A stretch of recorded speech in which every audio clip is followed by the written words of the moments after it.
koki tangannya, pastilah pahalanya berbeda, faedahnya berbeda, manfaatnya berbeda, rasanya berbeda, dan seterusnya. Maka hikmahnya inilah, ketika kita meyakini hadis Rasulullah SAW, maka roh kita, perasaan kita harus yakin bahwa itu adalah hadis yang benar dari Rasulullah SAW. Nah teman-teman, kisah menariknya tadi ingin kembali ke sampil tadi. Ada namanya tukang masaknya Rasulullah SAW, namanya Zainab binti Haris. Zainab binti Haris itu masak makanan dan paling tahu apa yang disukai oleh Rasulullah SAW. Ada orang Yahudi Madinah datang ke tempat yang dapur masaknya Zainab, bertanya kepada Zainab apa yang paling disukai oleh Rasulullah. Yang disukai oleh Rasulullah adalah daging ini, yang saya sebutkan tadi. Maka orang Yahudi itu memberikan racun. Tapi diberi racun, semua makanan yang ada diberi racun. Dan racun yang paling banyak adalah racun pada daging yang sampil tadi. Kemudian Zainab menerima bayaran supaya tidak cerita, tidak yang mesti sopok kan eben orang mau tutup mulut lah. Begitu makanan dihidangkan seperti ini, tentunya para sahabat, teman-temannya Rasulullah SAW tidak makan sebelum Rasulullah makan. Inilah adabnya. Kalau tadi saya persilahkan teman-teman saya makan saja.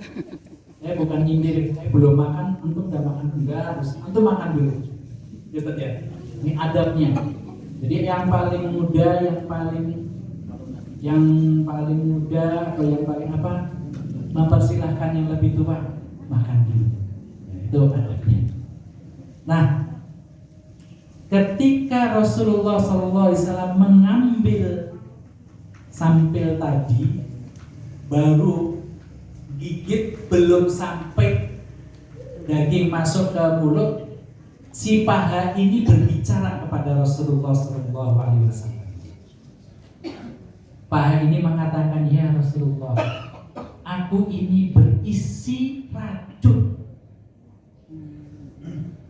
Maka Rasulullah SAW melepaskan, tapi giginya sudah merasakan racun itu.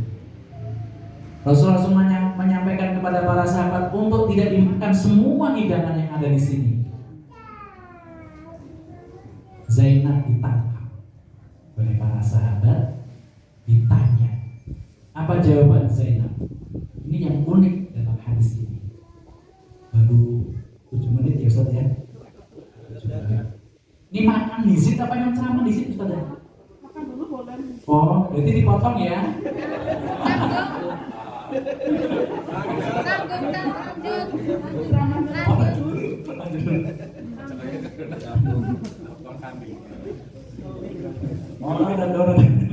Tenang aja Ustaz. Siap, siap.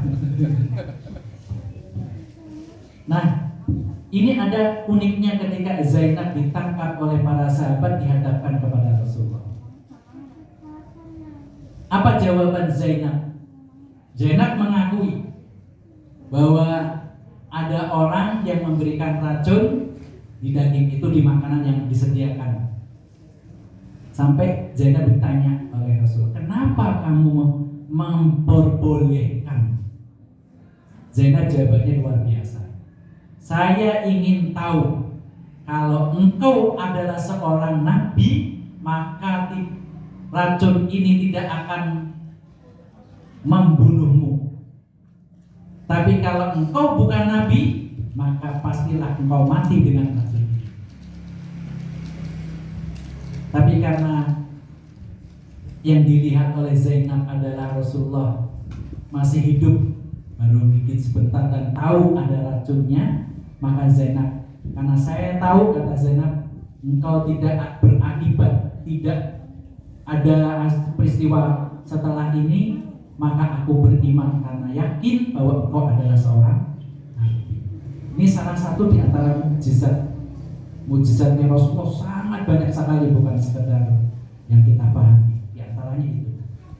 Jadi ada pohon yang berbicara kepada Rasulullah, ada daging yang berbicara kepada Rasulullah, ada kurma yang berbicara kepada Rasulullah. Luar biasa, banyak sekali.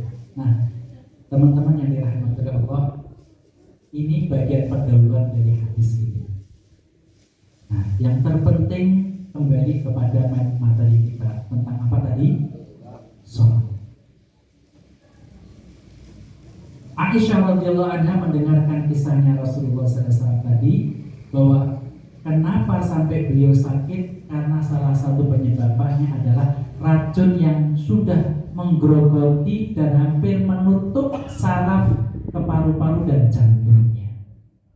Dan itu sudah berlalu sekian lama, mungkin setahunan lah, setahun lebih. Ketika terjadi peristiwa itulah Rasulullah baru bercerita bahwa ada racun yang tadi tergigit itu sudah sampai grogot paru-paru dan jantung pembuluh darahnya. Kemudian Aisyah radhiyallahu anha di sini menceritakan Rasulullah SAW ketika sadar, jadi pingsan, begitu sadar, yang diucapkan oleh Rasulullah SAW adalah, ya Bilal, atas sholat, wahai Bilal, sudah datang waktu sholat, adzin, summa amin ya Abu Bakar. Kata Rasulullah SAW, wahai Bilal, sudah masuk waktu sholat, kemudian azan, kemudian menyuruh Abu Bakar untuk memimpin sholat. Jadi Abu Bakar As-Siddiq radhiyallahu anhu memimpin sholat kaum muslimin sejak hari Senin sampai hari Senin akhir itu. Jadi Abu Bakar sampai 1 pekan memimpin sholat. Nah, ma'asyiral muslimin rahimani wa rahimakumullah, pelajaran penting ketika kita melihat hadis ini, apa yang diucapkan Rasulullah pertama kali bangun dari sadar, dari pingsannya, adalah yang dipikirkan adalah sholat. Maka kalau kita melihat anak-anak kita tidur di saat sholat, itu termasuk orang-orang yang jahat. Sampai-sampai para ulama itu pernah ada, atau sahabat atau para tabi'in, ketika memerintahkan istrinya untuk membangunkan anaknya supaya sholat, terutama subuh ya, wahai istriku, bangunkan anakku. Apa kata istrinya? Melas, bunyi pas tanginnya kebengen, keturunnya kebengen, gadang, orang baterai lebih balik. Apa jawab suaminya? Sahabat ini mengatakan, apa jawabnya? Akankah api neraka menggerogoti anakmu? Itu satu ungkapan yang luar biasa yang disampaikan oleh para sahabat ketika menyuruh istrinya untuk membangunkan anaknya. Oleh karenanya, Bapak Ibu yang dirahmati Allah, sering memberi nasihat kepada anak-anak, juga memberi nasihat kepada orang tua. Jangan sampai orang tua ini menggiring anak-anak kita masuk ke dalam neraka. Gara-gara apa? Tidak membangunkan sholat subuh. Diingatkan, kalau anaknya masuk neraka, berarti orang tuanya pun bisa masuk neraka. Mohon maaf, saya dulu pernah jadi wali kelas di SMA itu, kalau manggil orang tua sambil bagi rapot, Saya mesti menyampaikan, Bu, Ibu, ini bisa masuk neraka loh Bu, gara-gara anak ibu. Itu saya menyampaikan seperti itu. Bisa nih, dia maka sekolah telat, sholat subuh jam 6:30, kadang orang sholat subuh jenengan orang buka. Itu nanti saya sampaikan. Berarti jenengan penyebab masuk nerakanya anak. Bisa jadi nanti di akhirat anak ini akan menuntut aku manjing neraka gara-gara orang tua orang buka. Ditambah lagi ustad-ustadzah orang tahu ngikut nawang tua, dari ustad-ustadzah bisa dia bilang begini, nyata kepala sekolah wis ngongkon ingatkan. Nah, ingatkan kewajiban. Mulai mengingatkan pada anak-anak. Siapa yang sholat subuhnya tepat waktu, wah hebat, dikasih pujian. Siapa yang sholat subuhnya belum tepat waktu, nah, hati-hati, kasih peringatan, penting itu, kasih peringatan.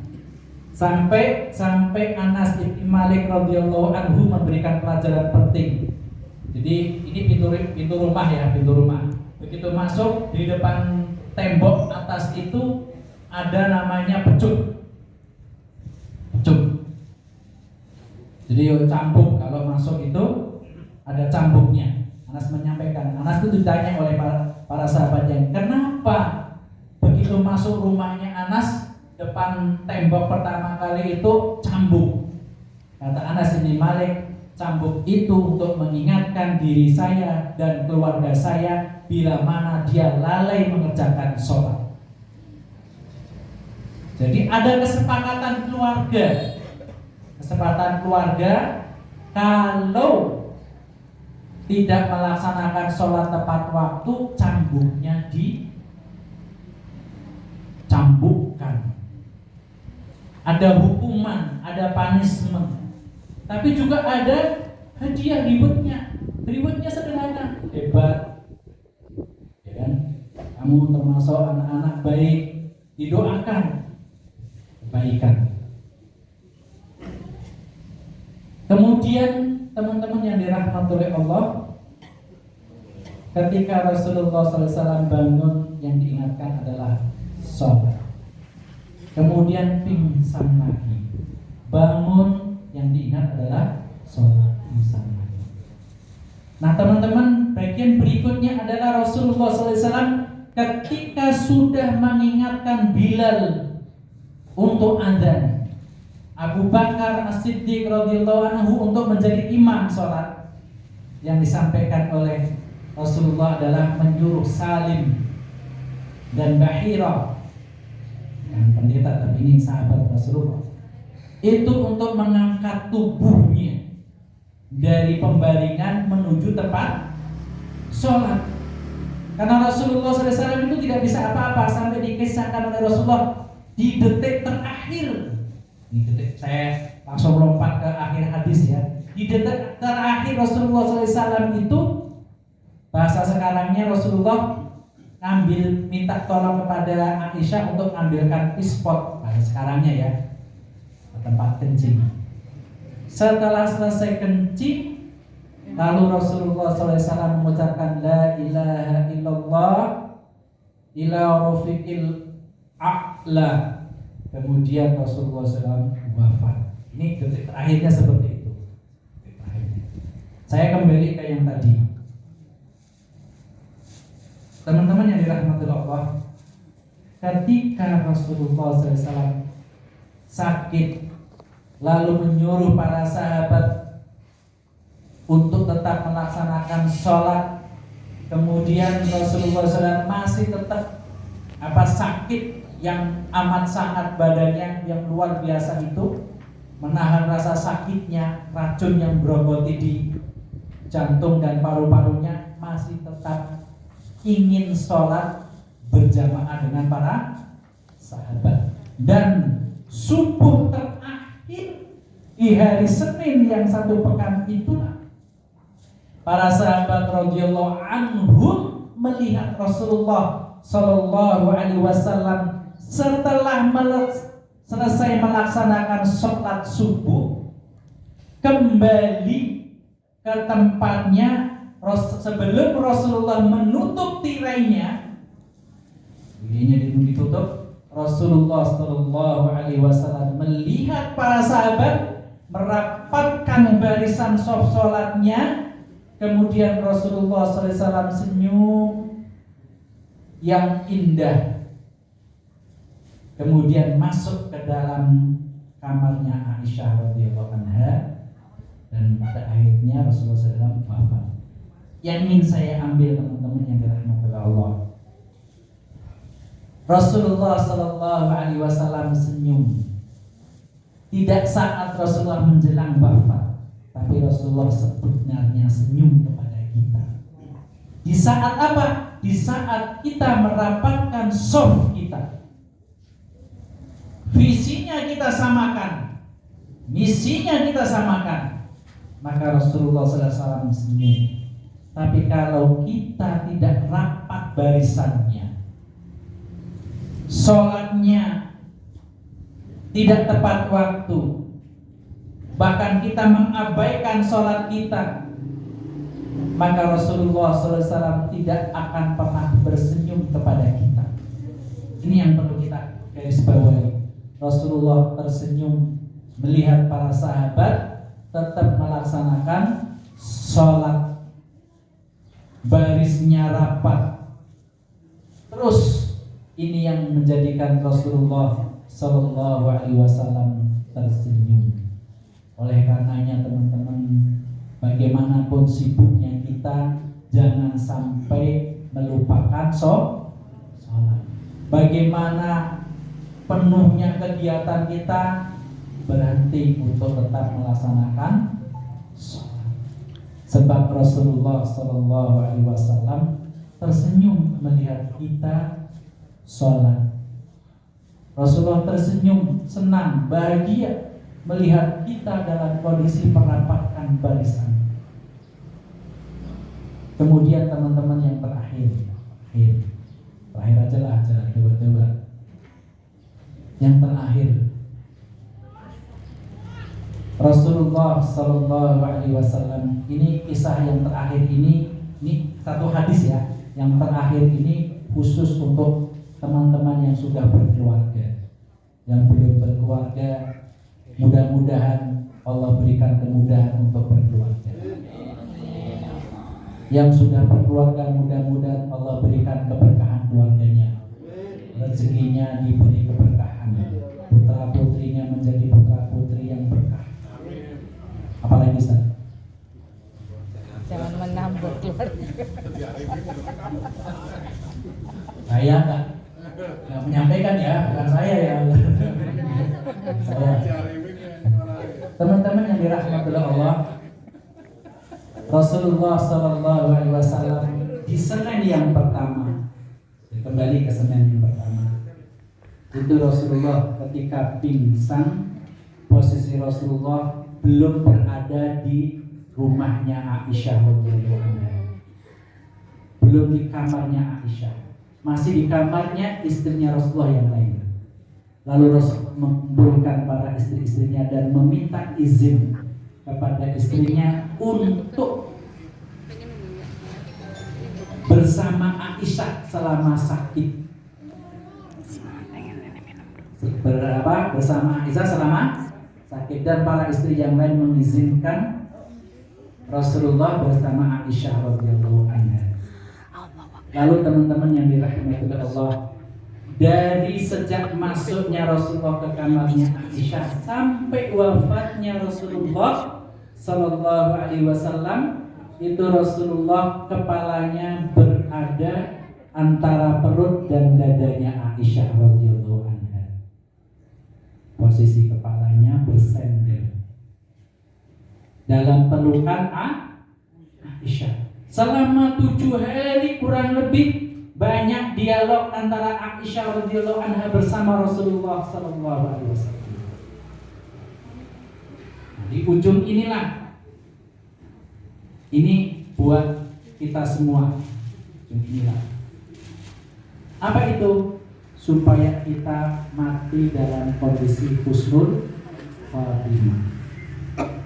Yang pertama, ini terus dicatat menjadi pirang pertama terus. Ustaz Dawes pirang, Ustaz Dawes. Sudah 30 menit.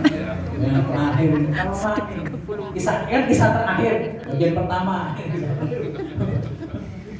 Model wong ceramah kayak gue Ustaz. Ini bagian terakhir, tapi yang pertama. Dialog Aisyah dengan Rasulullah SAW. Yang pertama, Rasulullah SAW ditanya oleh Aisyah, bagaimana rasanya sakaratul maut? Kata Rasulullah SAW, ceritanya panjang lagi, panjang jari. Kata Rasulullah SAW, saya ngambil satu hadis saja lah, dengan panjang-panjang. Satu hadis, ini masih hadis yang sama tapi penjelasan dari hadis ini. Satu hadis. Kata Rasulullah SAW, kullu hayyin la sakarat. Setiap yang hidup pasti merasakan sakaratul maut. Setiap yang hidup pasti merasakan sakaratul maut. Dan sakaratul maut, kata Rasulullah SAW, sangat menyakitkan. Sangat menyakitkan. Kalau Rasulullah SAW merasakan sakitnya sakaratul maut, maka kita pun semua pasti merasakan sakitnya. Saking sakitnya sakaratul maut, ada dialog antara malaikat dengan Rasulullah SAW. Dialognya sederhana, Anda mengambil sederhana saja.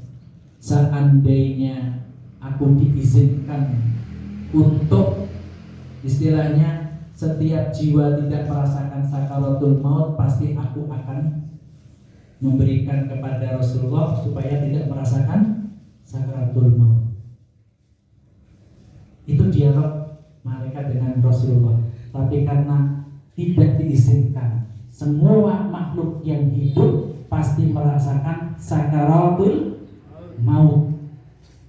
Maka ini, doa ini perlu Bapak, Ibu, Ustadz, Ustazah ingat.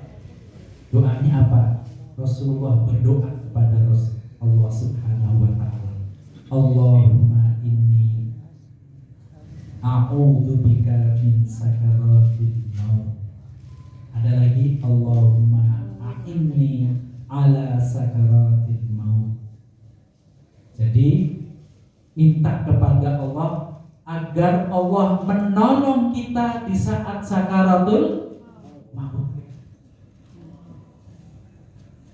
Ketika kita dalam kondisi apapun, kita harus minta tolongnya kepada Allah. Apalagi di saat-saat sakaratul maut. Karena sakaratul maut itu tidak ada orang yang mampu menolongnya. Andi mewek dan putih orang bisa. Tetesi. Kecuali kita minta tolong kepada Allah. Allahumma a'inni ala sakaratil maut. Ingat-ingat, pasti kita semua merasakan ya.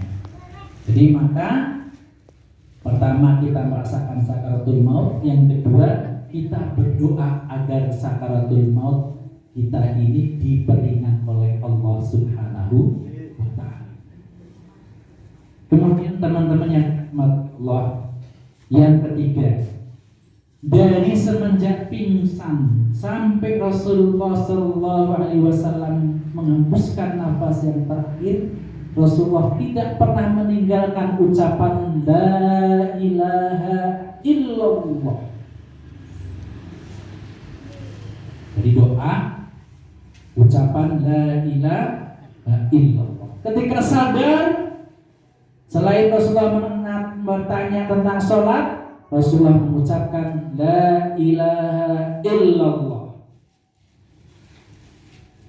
Kemudian saya persingkat lagi, Selain mengucapkan la ilaha illallah, selain berdoa kepada Allah agar sakaratul mautnya diringankan, Rasulullah SAW di detik terakhir itu mengucapkan ila rafiqil a'la sambil tangannya begini, jari-jarinya begini. Ila rafiqil a'la. Jadi kalimat yang menjelang akhir hayat kita berdoa kepada Allah, mudah-mudahan 3 kalimat itu bisa kita ucapkan. Yang pertama apa tadi?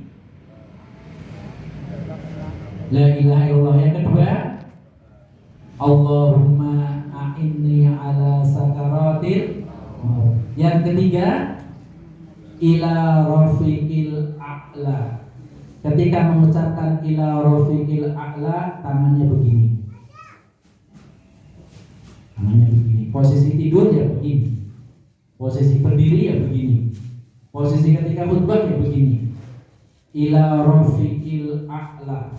Ketika Rasulullah SAW tangannya sudah ngacung begini, kemudian sudah mengucapkan ila rafiqil a'la. Apa sih ila rafiqil a'la? Menuju kepada zat yang paling tinggi. Ila rafiqil a'la. Lalu lemas dan Rasulullah SAW berada di pangkuannya Aisyah radhiyallahu anha. Kisahnya masih ada, kisah-kisah yang berkaitan dengan ini, yang setelah ini masih ada. Jadi karena saya diberi waktu sampai jam 2, mohon maaf. Ya sudah ya. Oh jam 3. Ya. Jam 2 mohon maaf. Bukan kakean dari bluntek dari ini. Sedikit bebas sejam. Sedikit bebas sejam Ustaz ngomong. Teman-teman, jadi pelajaran terpenting sebagai kesimpulan yang pertama, sholat, tegakkan sholat, himbau kepada orang tua, himbau kepada anak-anak, jangan sampai kita masuk neraka gara-gara kita eman kepada anak, melas, lagi turu, melas, lagi kesel, melas, jangan, nanti neraka sudah ada di situ.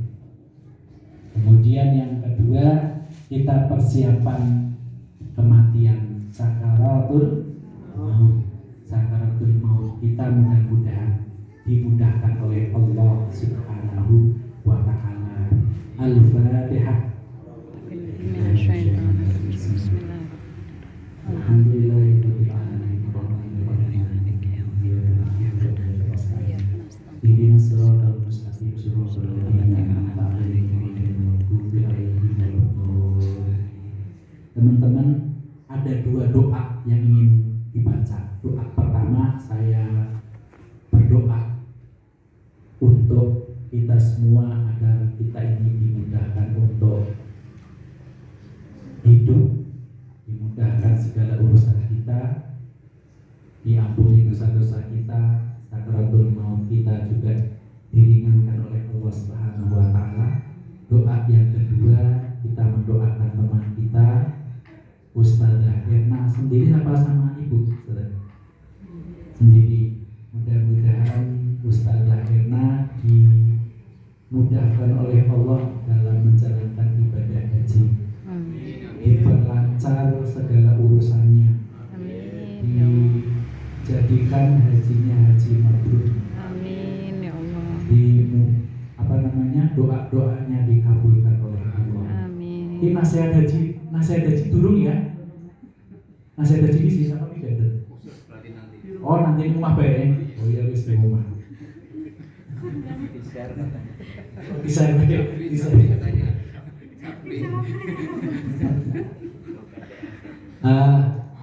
Untuk semuanya aja. Untuk semuanya seperti udah pernah saya sampaikan. Jadi siapapun yang ingin ibadah haji atau kita semua yang ibadah umroh, Ustazah yang nanti akan berangkat umroh, yang pertama